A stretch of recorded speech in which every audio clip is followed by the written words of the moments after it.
Hey everyone, it is Will here, and you're going to be noticing that I am doing the intro this morning because normally, to my right or my left, I don't know how this will turn out on the final recording, but normally it's Ben doing this intro, but he is away on holiday, having a break.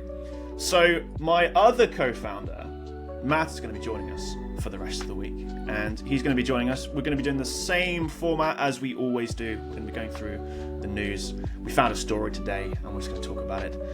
It's going to be off the cuff. Literally, I only read it this morning. Matt's done a little bit more research than I have, so he'll be the guy with the more knowledge on this. But we'll just chat about it a little bit, and we will go through it and share our opinions. But before we do that, I'm going to follow Ben's style. He always says, "Don't forget to like and subscribe." We're also seeing this. We're also content sharing this across everybody's channel. You'll definitely see it on my channel. You'll probably see it on Ben's. To be fair, he probably will share it on. You'll see it on different social media. So if you're seeing it on something other than Ava Technologies' YouTube channel, then go and check out Ava Technologies because that is our company, and this is what we're filming the video for. But ultimately, we're trying to put it out to everywhere. So without further ado, are you ready, Matt? And I'll share my screen. Yeah, you go for it. Let's get into the story today. Let's get into the story. So as always, I'll share my screen, and this I think is a I tried to find articles, or we tried to find articles that are multi-layered. You know, maybe going a little bit beyond the normal, just the headline and the interesting bit that it's talking about. And this I think is no different. It's an interesting story nonetheless, but I think it's got a couple of layers to it, which I'll outline, and then we can talk about it. So the title of this article is "Leading AI Researcher Eric Zelikman is raising $1 billion to build AI models with emotional intelligence."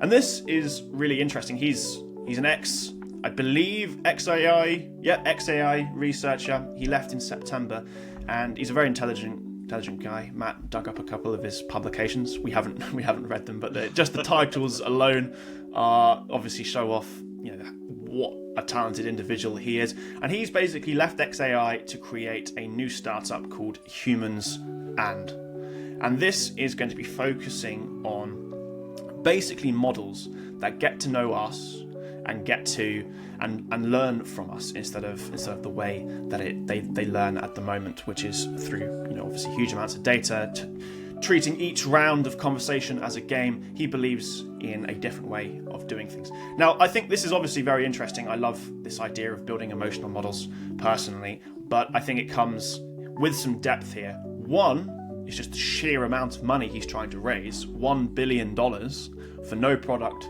and just an idea, which I think is, very interesting for AI.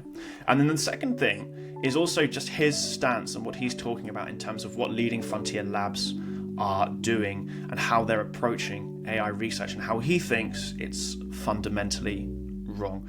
So I think it's multi-layered beyond just an interesting headline. What do you think? Yeah, I think that there has to be a lot of credit to the sort of background he started at, because he's come from Stanford, and it's quite clear from the publications that we were looking at probably about 10 minutes ago that he's got a very large breadth of knowledge around building up these kind of solutions. He's probably already got a bit of a good idea as to how he wants this to be built.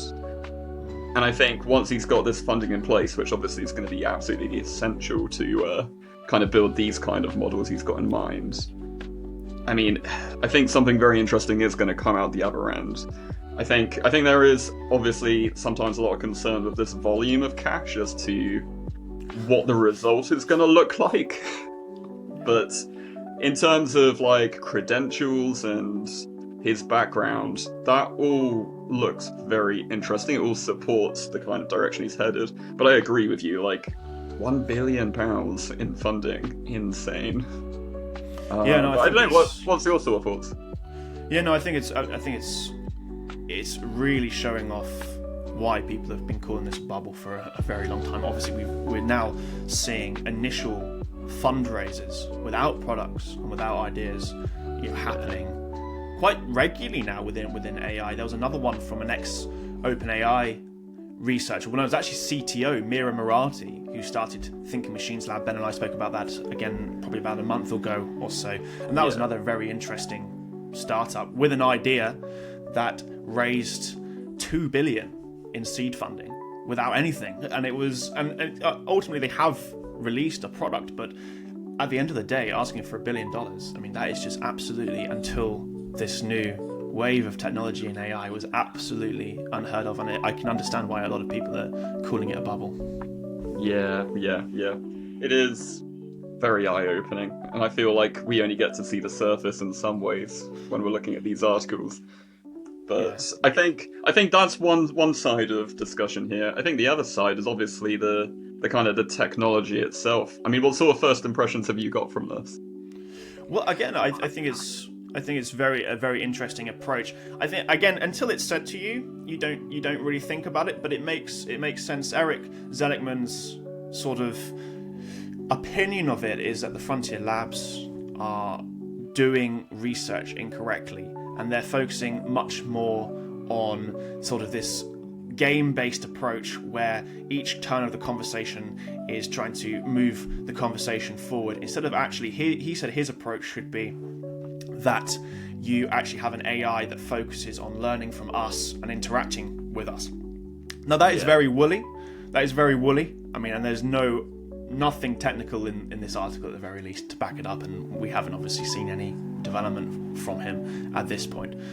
But what is probably quite clear to me in Frontier Labs, as they are making humongous compute commitments, their expenditure is at an all-time high and only growing. They're all trying to turn a profit. I could understand why there is going to be a focus on pushing capital and pushing revenue through a business, instead of necessarily focusing on what their original mission of building AGI or building superintelligence would be. And Eric's opinion of this is that so much talent is actually just going to waste because there's a focus where it shouldn't be. Now, we can only speculate where that focus would be, but I would say potentially it's getting distracted, trying to turn profits, trying to create business use cases, and not focusing on the core mission. Yeah. It's still so early in this kind of iteration of working on AI-based technologies, and you can see where the limits are even today. And the only way you're really going to get past those hurdles into the next level is going back to that experimentation, that research and development. And obviously, when you are seeking these valuations, you still have to have an element, of course, you have to have an element of utility to it, like what is the purpose of this direction. But I completely agree with you that without kind of stoking the fire of innovation, I mean, you're not going to get those next steps, those next results. And yeah, I do. Oh, you go for it. I don't know about you, but I feel like we do need probably new paradigms and new architectures and new ways of building artificial intelligence. Obviously, things like the transformer model and Llama and a couple of other these architectures are doing very well, but there is something missing. It isn't like our intelligence necessarily. I think it's very good at mimicking us, but it isn't. It isn't like us in any sort of resemblance. So I do think a shift, no matter how woolly it is, just saying, you know, we're gonna make emotional intelligence, or we're gonna make AI that learns from us. It's very woolly, but I hope that does translate into some very new, interesting architectures and ways of thinking. At the very least, that sort of time spent trying to make it more articulated towards your emotions, well, it's going to make your interactions feel more authentic with the model, and it's probably going to open you up as an individual to get the most you can out of, well, a language model, assuming that that's the kind of architecture that they're going to stick with. But yeah, well, this is it, and this is also somewhere I think with the risk occasion, and I'm going to be fascinated to see how these not just humans and not just thinking machine labs, but a load of these startups that have come out with wild valuations and actually raised the money, and I wouldn't be surprised if Eric Zelikman also gets his raise as well, and I'd be very interested to see in a few years how this pans out.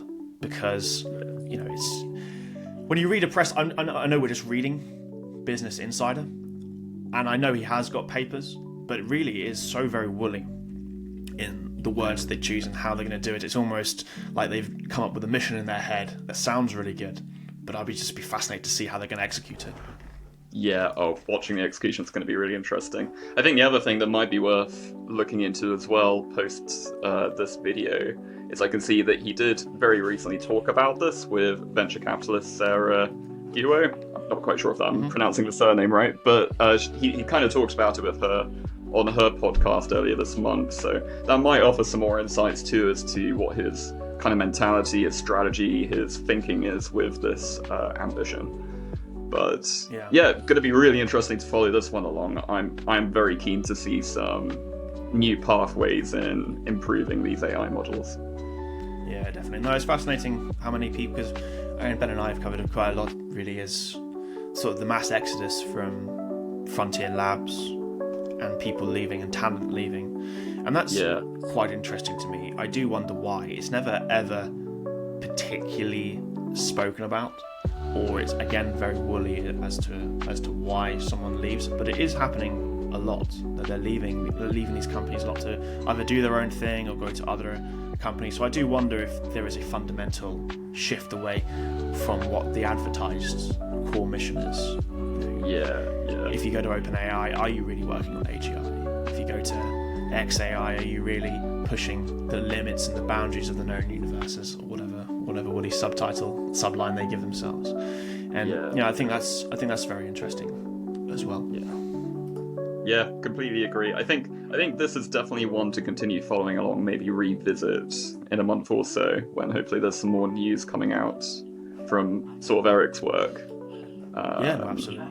But yeah, I completely agree with you. The things like mass exodus, it almost, to me, without much background knowledge on this, it just implies that researchers aren't getting, they're not kind of getting the value that they expect working there. A researcher wants to uncover new ideas and new concepts and contribute to the industry. So if you're seeing a mass exit, it does suggest maybe it's getting stale or they're getting capped in some way. But I'm sure you guys probably already covered this in your video a couple of months ago or a couple of weeks ago. Well, we've talked about not done a particular video on it, but when the news comes up, I mean, there was obviously a big push with Meta, and then almost immediately a bunch of people left Meta straight away on this. And again, it just leaves you wondering why, and because it's certainly not for lack of compensation. Some of these companies are paying just extraordinary amounts of money to get these talents on board. And in some ways, it actually enables them, doesn't it, to exit. If they're paid to a certain volume, it gets to a point where I think for a researcher, it's less about the money and it is more about what you're doing. So maybe it's a double-edged sword anyway, that they're paid so much. Yeah, no. My last personal point on this is, I think there is going to be a bigger lean, to tie it back to the story a little bit, there is going to be a bigger lean on emotional intelligence. Recently, I saw a bunch of job postings from companies like Anthropic and OpenAI, interestingly, that are offering humongous, almost obscenely big pay packets of like 300k plus for content strategists and other sort of what you'd consider people that have to deal with people's emotions. I think these companies know that their models are particularly cold. And people aren't particular. When you read AI content, there's just something that feels off about it. And I think companies know this. So there clearly is a dynamic happening where they want to change this. But I think, in terms of Eric, he thinks that isn't through tweaking the model weights necessarily and giving it more training data that's been aligned with a content strategist or an emotional specialist, but to actually start again with a different kind of paradigm. Yeah. Start back to the basics and bring that kind of thinking all the way through. Some $1 billion basics. Oh my god. Yeah, right guys, I think that is probably a good summary for this video. A very interesting story. We'll be sure to probably check in to see if Zelikman actually got his funding, because that would be fascinating, and then B, what it does with it, because this is particularly pertinent to what we are interested in with what we're doing with Ava Technologies, with Ava Mind, and it's just fascinating on a business front as well. So thank you very much for watching. If you enjoyed, I said it at the beginning, but give us a like and a subscribe. If you're viewing it on my channel, or Matt's channel, or Ben's channel, go and check out Ava Technologies. We're doing a lot of cool stuff. We're a new set of channels, and we're just slowly growing our presence. And we'll catch you in the next video.